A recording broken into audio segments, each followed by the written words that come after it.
Friends, स्वागत है आप सबका आपके अपने यूट्यूब चैनल स्मार्ट स्टडी 2.0 में।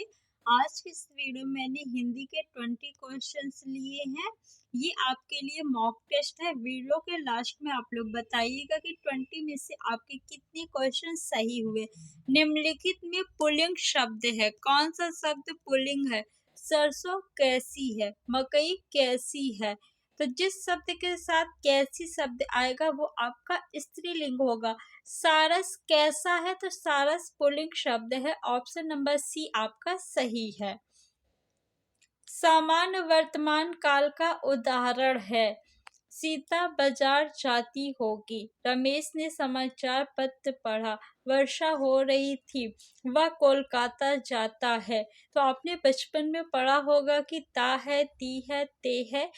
जिस वाक्य के अंत में आता है वो वर्तमान काल होता है। कौन सा? सामान्य वर्तमान काल। ऑप्शन नंबर डी आपका सही है। पवन का पर्यायवाची शब्द नहीं है। कौन सा पवन का पर्यायवाची नहीं है? तो समीर पवन का पर्यायवाची है, मारुत भी है, वात भी है। अनल जो है ये आग का पर्यायवाची है। किसका है? आग का। तो ऑप्शन नंबर बी आपका सही है। पश्चिमी हिंदी की प्रमुख बोलियां है। कौन सी है? 4 ऑप्शन दिया गया है, आप लोग बताइए कौन सी पश्चिमी हिंदी की प्रमुख बोलियां है। तो पश्चिमी हिंदी की प्रमुख बोलियां Khari Boli, Braj, Bangru, Kannauji, Bundeli. Option number C आपका सही है। शिल्पगत आधार पर दोहे का उल्टा होता है। दोहे का उल्टा क्या होता है? दोहा में प्रथम और तृतीय चरण में, पहले दोहे में कितने चरण होते हैं? 4 चरण होते हैं। प्रथम और तृतीय चरण में कितनी कितनी मात्राएं होती हैं? 13 मात्राएं होती हैं। द्वितीय और चतुर्थ चरण में कितनी कितनी मात्राएं होती हैं? 11 मात्राएं होती हैं। दोहा का उल्टा क्या होता है? तो शॉर्टर जो है ये दोहा का उल्टा होता है। ऑप्शन नंबर ए आपका सही है। सूची 1 को सूची 2 से मिलान करना है आपको। इत्यादि में कौन सी संधि है? तो इत्यादि में जो है कौन सी संधि है? जब या और वा के साथ आधा व्यंजन आए तो यह संधि होती है। सूर्योदय में कौन सी संधि है? ओ की मात्रा है बीच में, तो गुण संधि हो जाएगी। हिमालय में बीच में दीर्घ आ है ना, तो कौन सी संधि हो जाएगी? दीर्घ संधि हो जाएगी। पवन में कौन सी संधि है? तो अयाद संधि है। तो पहले का आपका क्या है? 4 है। पहले का 4 है, दूसरे का 3, बी का कितना है? 3। ए का 4, बी का 3, ए का 4, बी का 3। आपका किस में है? ऑप्शन नंबर ए में है। तो ऑप्शन नंबर ए आपका सही है। फ्रेंड्स, अगर संधि की ट्रिक वीडियो आपने नहीं देखी है तो डिस्क्रिप्शन में लिंक दिया हुआ है, आप लोग जाके वहां से देख लीजिए। मैंने आपको तत्सम और तद्भव शब्द पहचानने की ट्रिक भी बताई है, डिस्क्रिप्शन में लिंक दिया हुआ है, आप लोग देख लीजिए।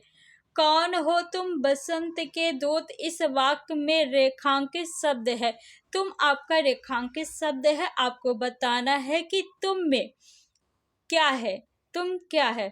उत्तम पुरुषवाची सर्वनाम है, मध्यम पुरुषवाची सर्वनाम है, या अन्य पुरुषवाची सर्वनाम है। तो देखिए, मैं और हम उत्तम पुरुषवाची सर्वनाम है। मैं आ गया या हम, तो ये क्या हो जाएगा? उत्तम पुरुष। मध्यम पुरुष में क्या आता है? तुम और आप। हर व्यक्ति अपने आप को क्या मानता है? उत्तम। तो मैं उत्तम, तुम मध्यम। मैं उत्तम, तुम मध्यम, अन्य च प्रथमा। हर व्यक्ति खुद को क्या मानता है? उत्तम।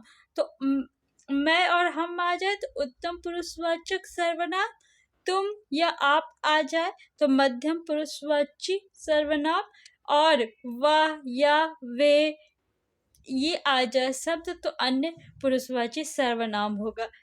क्वेश्चन में तुम आया है तो तुम मध्यम पुरुषवाची सर्वनाम होगा। ऑप्शन नंबर बी आपका सही है। निम्नलिखित वाक्यों में से किसमें अकर्मक क्रिया प्रयुक्त है?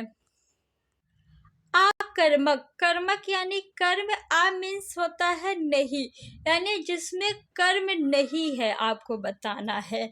तो शिशु रो रहा है, शिशु क्या है, करता है, क्या कर्म है इसमें, नहीं, तो ऑप्शन नंबर ए आपका सही होगा। बालक खेल रहा है, तो इसमें खेलना क्या है, कर्म है, पढ़ क्या है, कर्म है, लिखना क्या है, कर्म है।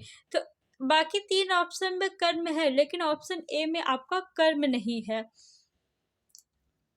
विजयदशमी शब्द में संज्ञा है, कौन सी संज्ञा है विजयदशमी शब्द में, भाववाचक संज्ञा तो नहीं, समूहवाचक संज्ञा नहीं, जातिवाचक संज्ञा नहीं। त्योहार अगर कहा जाए तो त्योहार आपका जातिवाचक संज्ञा है, त्योहार में जितने त्योहार है सभी त्योहार आ जाएंगे, चाहे विजयदशमी हो, चाहे होली हो, दिवाली हो, मकर संक्रांति हो, कोई भी त्योहार आपके जातिवाचक संज्ञा यानी त्योहार शब्द में आ जाएगा। लेकिन विजयदशमी पूछा जा रहा है तो व्यक्तिवाचक संज्ञा होगा। ऑप्शन नंबर ए आपका सही है। हिंदी साहित्य के आरंभिक काल को आचार्य रामचंद्र शुक्ल क्या कहा, आचार्य रामचंद्र शुक्ल जी ने क्या कहा, वीरगाथा काल कहा। ऑप्शन नंबर सी आपका सही है। हिंदी के प्रथम गद्यकार है कौन है, तो हिंदी के प्रथम गद्यकार लल्लू लाल है। ऑप्शन नंबर बी आपका सही है। हिंदी के सर्वप्रथम प्रकाशित पत्र का नाम है, सर्वप्रथम प्रकाशित पत्र क्या होगा, उत्तंड मार्तंड। ऑप्शन नंबर बी आपका सही है। छायावाद के प्रवर्तक का नाम है, क्या नाम है, छायावाद के प्रवर्तक का Jaishankar Prasad. Option number D आपका सही है। प्रेमचंद के अधूरे उपन्यास का नाम है क्या, गबन, रंगभूमि, मंगलसूत्र, सेवा सदन। देखिए सभी रचना जो है वो प्रेमचंद जी की है, और मंगलसूत्र जो है प्रेमचंद जी की, ये अधूरी उपन्यास है, ठीक है, अधूरा है, ये पूरा नहीं हुआ है। रामधारी सिंह दिनकर को भारतीय ज्ञानपीठ पुरस्कार प्राप्त हुआ, किस रचना पे प्राप्त हुआ है रामधारी सिंह दिनकर जी को भारतीय ज्ञानपीठ पुरस्कार, तो उर्वशी रचना के लिए। ऑप्शन नंबर डी आपका सही है। हिंदी साहित्य के इतिहास के सर्वप्रथम लेखक का नाम क्या है, हिंदी साहित्य के इतिहास के सर्वप्रथम लेखक गार्सा दत्तासी है। ऑप्शन नंबर डी आपका सही है। मैला आंचल के लेखक कौन है, मैला आंचल के लेखक Phanishwar Nath Renu. Option number A जितने भी लोग कह रहे हैं उनका बिल्कुल सही है। शासन की ओर से किसी व्यक्ति को या एक विभाग से दूसरे विभाग को भेजे गए पत्र को कहा जाता है, क्या कहा जाता है, निजी पत्र नहीं, निजी पत्र वो पत्र होते हैं जो हम अपने मित्र को या अपने भाई बहन माता पिता या अपने संबंधी को लिखते हैं, उसे निजी पत्र कहते हैं। सरकारी पत्र होगा। ऑप्शन नंबर बी आपका सही है, क्योंकि शासन की ओर से लिखा जा रहा है यानी सरकार की तरफ से, तो ऑप्शन नंबर बी आपका सही है। निम्नलिखित में से अशुद्ध वर्तनी का चयन कीजिए, कौन सी वर्तनी अशुद्ध है, स्वयंभू, स्मित, स्वच्छंद, स्वाति। देखिए स्वयंभी ये भी शुद्ध है, स्मित भी शुद्ध है, स्वच्छंद भी शुद्ध है और स्वाति भी शुद्ध है, यानी सभी आपके क्या है, शुद्ध है। तो इनमें से कोई भी जो है अशुद्ध नहीं है, सभी क्या है, शुद्ध वर्तनी है। तो फ्रेंड्स आपके 20 में से कितने क्वेश्चन सही हुए कमेंट बॉक्स में कमेंट करके बताइए, और वीडियो अच्छा लगा हो तो वीडियो को लाइक करके अपने फ्रेंड्स में शेयर कर दीजिए।